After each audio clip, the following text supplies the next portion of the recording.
Hey guys, moving on to the next step of the Witchy journals. Today we're finally getting to actually binding the books.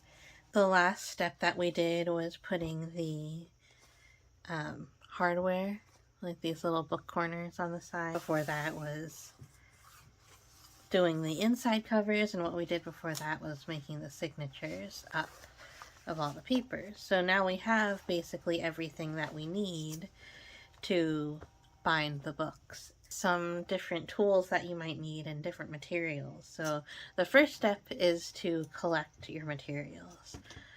I use an awl. So the first thing I had to do today, of course, was find my awl, which was hidden inside a book that I was in the middle of binding, but I found it. You're going to need some needles. So the needle that I use is from this set of like a bunch of bookbinding needles. I almost always use one of the two biggest ones because that's what the thread fits through. Speaking of thread, the next thing you need is thread. So I have a bunch, like I bought like a multi-set of different colored waxed thread. Wax, it helps it slide through more easily, and it's strong. So you really want a nice strong thread for that. So I got this multicolored set. My bookbinding kit came with ones that were like this. I also have some necklace binding, or not binding, but necklace cord that I often use because it's also nice and strong. The last thing you need is some graph paper. It doesn't have to be graph paper, it can be regular paper. Then you'll need some sort of pen or pencil, something to mark it with. So I'm gonna start with this one. Oh, last thing, this is a little extra optional sort of step. If you want to put any charms, find some charms that match your journals that you're binding, and you can thread those through, and I'll show how to do that. Alright, so first thing, I'm just going to remove the signatures from this book, and I'm going to line up the graph paper. So I have 1, 2, 3, 4, 5 signatures. I want to make 5 columns, a 3 pamphlet stitch. So a 3 pamphlet stitch, of course, you would need 3 rows of 5. This is already exactly the right size for me, but you can take a bigger piece of paper and just cut it down to the right size. Same thing, just make sure it fits within there.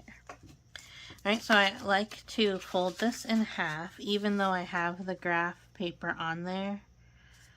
It's not exactly mapping out 5 for me, so I like to have a center line. So there's my center line. Then I need to do 5, so 1 signature will be on the center, and then 2 will be on this side, and 2 will be on this side. I'm at the top here, and I'm going to choose 3 places to put these holes. So I'm going to do one in the middle. So that's the middle right there. Then one here. And then I'm just seeing where that lines up here, which is on that line there, so I'm going to mark it there. Relatively evenly space the 2 to the side here. So we're going to put 1 right here, 1 here, 1 here, and 1 here. Just to keep it easy. So now we have the same thing in the middle, and then the same thing on the bottom. Now these holes that we're making are the holes that we're going to mark on the spine of your cover. Okay, so I have an old encyclopedia that I take pages out of, so I can put that down to protect my table. Start punching where all those X's meet, or all the X's are. And I don't go all the way through, and I'll show you why in just a second. I don't go all the way to the top of the awl. I just poke the holes and mark it all out. Alright, so you can see, you might be able to see some of the holes there. Now, if you turn it over, if you look real close, you should be able to see that there are some little tiny holes there. Now I like to push the awl basically all the way through. So I will find that hole and then push it all the way through. Making sure that my fingers are nice and safe and not anywhere where that might poke. And then pushing it all the way through, like that. So now you have a nice big hole that the needle can fit through much more easily. And on this side, you have it coming out, making kind of a, like a mound, kind of like a crater. So I like that to be on the inside of the book, not the outside. So that's why I don't like to push the awl completely through from the inside out. I like to do it from the outside in. So I will continue to do that. I got all those holes punched. Now I need to punch corresponding holes in all of my signatures. So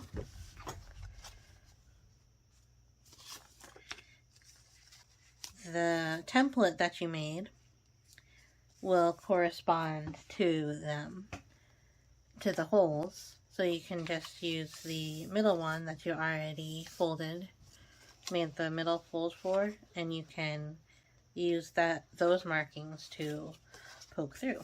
So as you can see, my book cover is taller than my signature, and that's okay. If all of your signatures are the same height, you might want to fold it like that so you have a line, so you have something that you can line up at the top, because you want it to sit in a little bit from the edge. So I'm just going to line it up like that. I'm going to take my awl and poke through.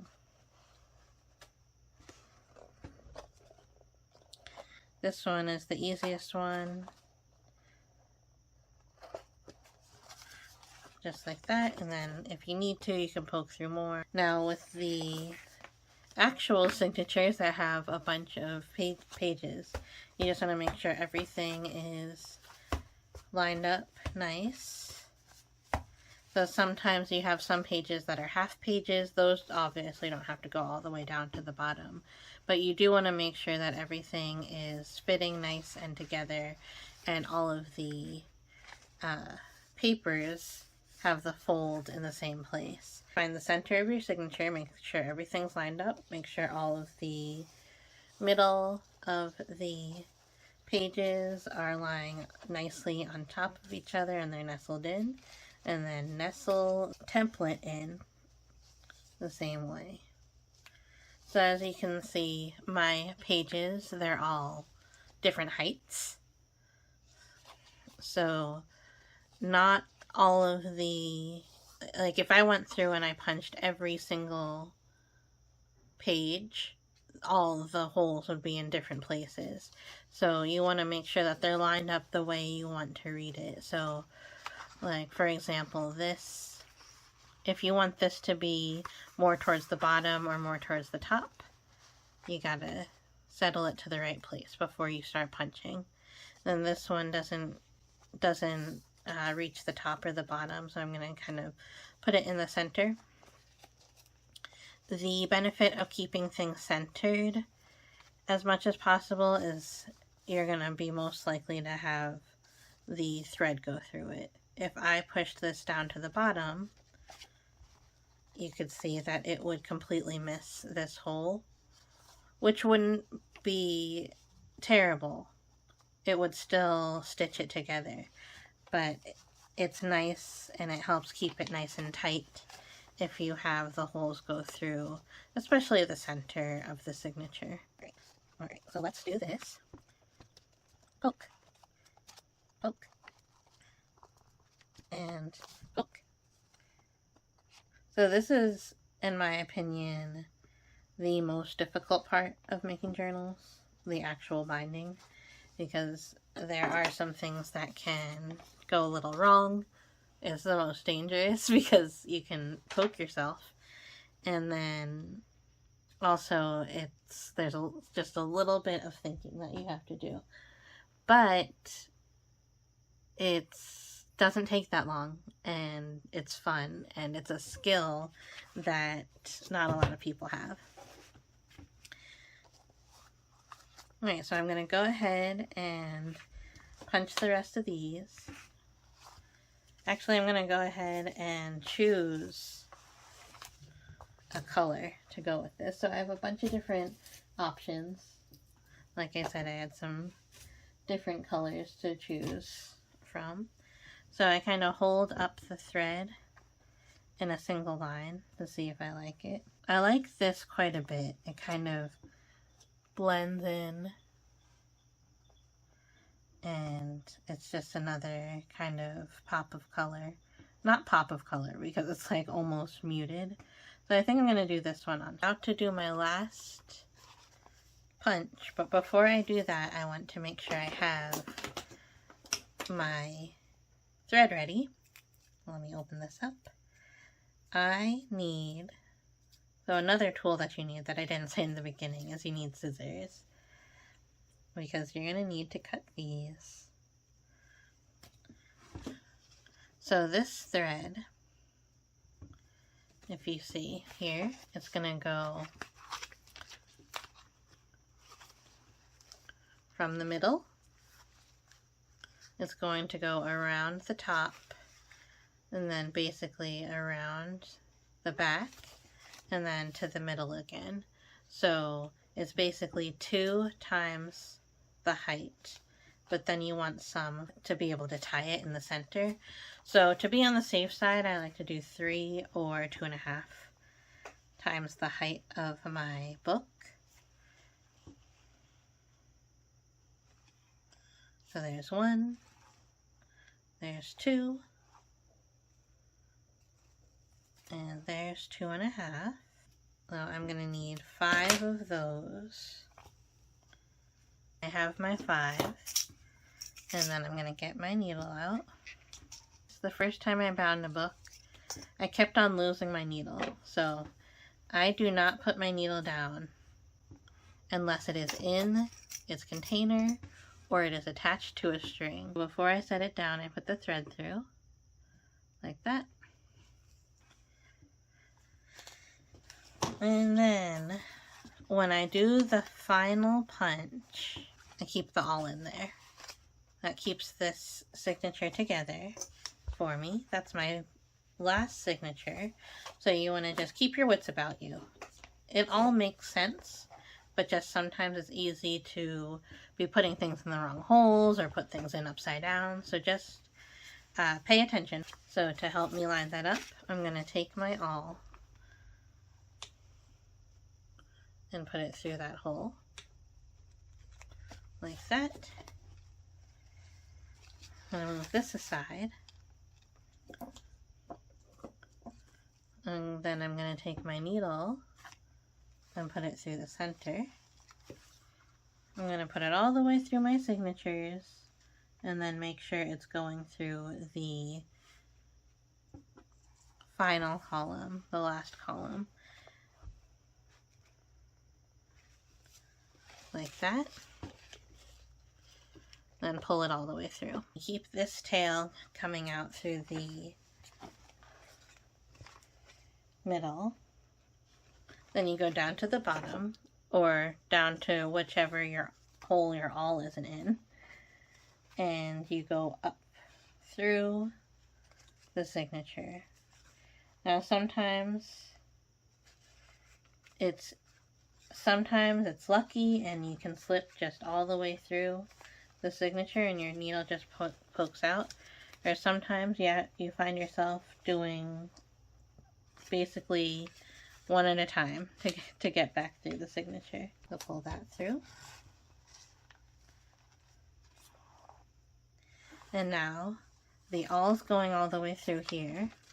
So that should help you line everything up. So just hold tight, remove your awl, and then the needle should slip right through. And it did. It went all the way through there. Now this is the tricky part. So you are going to go through this hole, through the signature, back up to where that tail is in the center of the signature here. So you want to have another tail when your needle comes out. And it is going to fit through the same hole. It's not that hard to fit it, but sometimes what happens is when you put your needle through, it can split this thread, and that makes it really hard to adjust. So when you're going through, just make sure you're not splitting anything. And then go through the signature. And then same thing like before. It might go straight through, or it might take a little of maneuvering.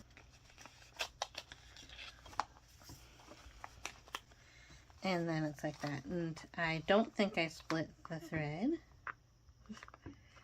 So that is good news. So just like you're tying your shoes, you want these to be relatively even, but they don't have to be perfect. Alright, there we go. So now that's not as loose as it was. So I happen to have one on each side of this string already, but sometimes when you go through, you're going to go like, find that you have them both on one side of the middle string.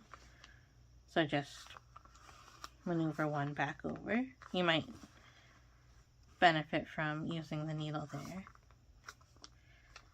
And now, so I'm done with the needle part of this, so I'm going to thread it onto a thread so I don't lose my needle.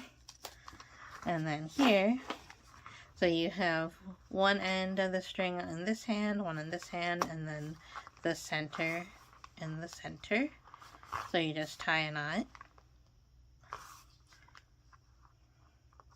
and double knot it, or you can tie a bow. And then that is one signature in, and it's not going anywhere. So then you just move to the next one and keep going. Alright, here is my last signature. So I'm going to put that through, and on this one I'm going to put a little charm. And then here, this is where I want to put the owl. So before I go into the center, and because my needle doesn't go all the way through this, I'm going to take my needle off. But if your needle went all the way through the hole, then that would be totally fine to keep it on. I'm going to keep it there. I'm just going to thread it through. And then reattach my needle. And then go to the center. Alright, hopefully this worked. So I'm going to pull that nice and tight. Put my needle back in its case. Where did that ribbon come from? Alright, pull it nice and tight. Tie that bow.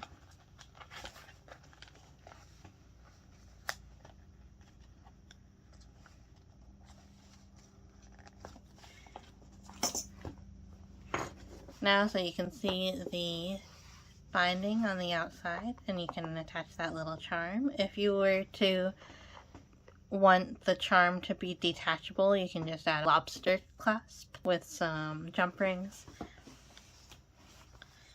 And yeah, so this is essentially finished. I just have one more step, which is to put in all my inserts. So I'm going to call this video done. So if you want to learn how to do a 5-hole pamphlet stitch like this one, let me know in the comments below. and I will show how to do that one. But this 3-hole pamphlet stitch, I recommend getting started with this if you're gonna try bookbinding this way. So thanks so much for watching, and I will see you later. Bye!